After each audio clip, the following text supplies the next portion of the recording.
کہ امیدوار الیکشن سے بھاگ جائیں۔ تحریک انصاف یہ سٹیٹمنٹ دے دے کہ ہم اس الیکشن میں کنٹیسٹ نہیں کریں گے، ہم الیکشن کا بائیکاٹ کرتے ہیں۔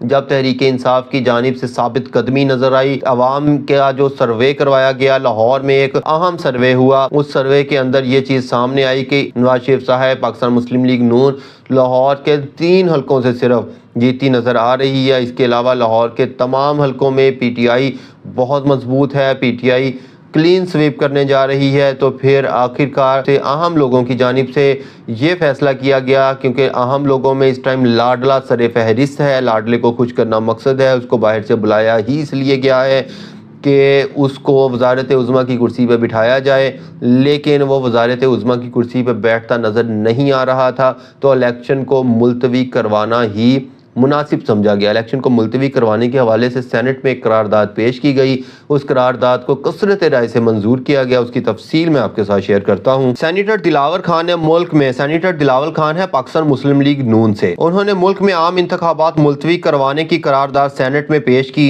جس میں کہا گیا کہ ملک میں امن و امان کی صورتحال ٹھیک نہیں، اس لیے 8 فروری کو ہونے والے عام انتخابات ملتوی کیے جائیں۔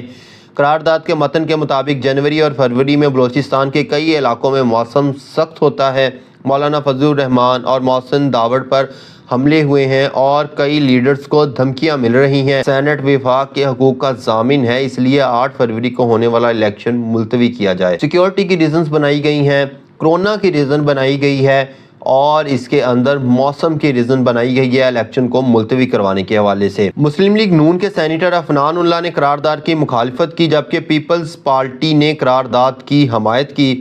قرارداد پر ووٹنگ کے وقت سینٹ میں 12 ارکان موجود تھے۔ پی ٹی آئی کے گردیپ سنگھ نے ایک بار قرارداد کی حمایت کی، جبکہ دوسری مرتبہ مخالفت کر دی۔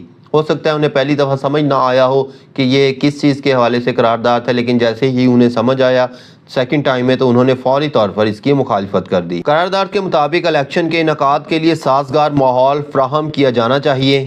کے پی کے اور بلوچستان میں دہشت گردی کی کارروائیاں جاری ہیں۔ محکمہ صحت ایک بار پھر کرونا کی وبا کے پھیلنے کا اندیہ دے رہا ہے۔ چھوٹے صوبوں میں الیکشن مہم کو چلانے کے لیے مساوی حق دیا جائے۔ الیکشن کمیشن شیڈیول معطل کر کے سازگار ماحول کے بعد شیڈیول جاری کرے۔ یہ جو قرارداد پیش کی گئی ہے، اس کے اندر جو ایک اہم ایشو بنایا گیا ہے وہ ہے سیکیورٹی کا ایشو کا۔ اگر سیکیورٹی کے ایشو کے حوالے سے بات کی جائے، ملک کی خراب صورتحال کی بات کی جائے، تو ملک میں سب سے زیادہ خراب صورتحال 2008 میں تھی، جب محترمہ بے نظیر بھٹو صاحبہ کو شہید کیا گیا۔ خراب صورتحال 2013 میں تھی، جب کالعدم تحریک طالبان کی جانب سے ملک کے اندر دھمکیاں دی جا رہی تھی لیفٹ کی پارٹیوں، پیپلز پارٹی کو، ایم کیو ایم کو ختم کرنے کے لیے اور ان کو الیکشن میں شامل نہ کرنے کے لیے مختلف قسم کی دھمکیاں دی جا رہی تھی۔ اس وقت بھی الیکشن کروایا گیا، 2008 میں بھی الیکشن کروایا گیا، لیکن اب کیونکہ لاڈلے کو خوش کرنا مطلب ہے، کیونکہ اس وقت یہ سازش جو کی گئی ہے، یہ سازش صرف عوام کے ساتھ نہیں ہوئی، یہ سازش تو سپریم کورٹ کے ساتھ بھی ہوئی ہے، یہ سازش تو چیف جسٹس قاضی فائز عیسیٰ کے ساتھ کی گئی ہے۔ قاضی فائز عیسیٰ صاحب کو بتایا گیا ہے کہ قاضی صاحب، جو آپ کا حکم ہے، آپ کا کہنا ہے کہ جو آپ کی کہی گئی بات پتھر پہ لکیر ہے، وہ اصل میں پتھر پہ لکیر نہیں ہے۔ اگر پتھر پہ لکیر ہوتی تو آج سینٹ کے اندر نہ تو یہ اجلاس ہوتا، نہ ہی یہ قرارداد پیش کی جاتی۔ اس قرارداد کے حوالے سے مختلف حلقوں سے اسے مسترد کر دیا گیا ہے۔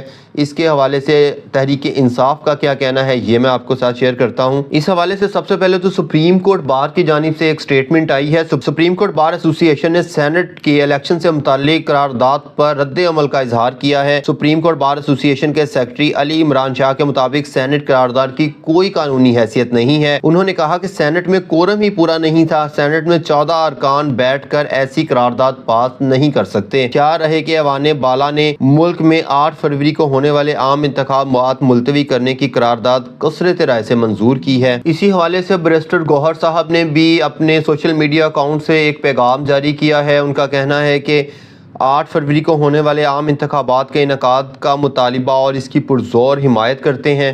پی ٹی آئی کی دعا ہے کہ سپریم کورٹ منصفانہ اور جائز انتخابات کے لیے پی ٹی آئی کو انتخابی نشان فراہم کرتے ہوئے برابری کے میدان کو یقینی بنائے۔ یہ ایک بہت بڑی سازش ہے، یہ نہ صرف ملک کے خلاف، عوام کے خلاف، بلکہ اس ملک کی سب سے بڑی عدالت، اس ملک کے چیف جسٹس کے خلاف ایک بڑی سازش ہے۔ چیف جسٹس صاحب کو یہ بتانا ہے کہ چیف جسٹس صاحب، آپ کی پتھر پہ لکیر کی کوئی حیثیت نہیں، اصل حیثیت تو صرف لاڈلے کی کہی ہوئی بات کی ہے، اصل حیثیت تو ان چیزوں کی ہے جو لاڈلے کے ساتھ طے کر کے لاڈلے کو یہاں تک لائے گئے ہیں۔ اصل حیثیت تو لاڈلے کے ساتھ کی ہوئی ڈیل کی ہے، اس ڈیل کو کسی بھی طریقے سے پورا کرنا ہے، کیونکہ اگر اب الیکشن ہوتے ہیں تو تحریک انصاف بلے کے نشان کے ساتھ یا بلے کے نشان کے بغیر بھاری اکثریت سے جیتے گی، جو کہ لاڈلے کو کسی صورت بھی قابل قبول نہیں ہے۔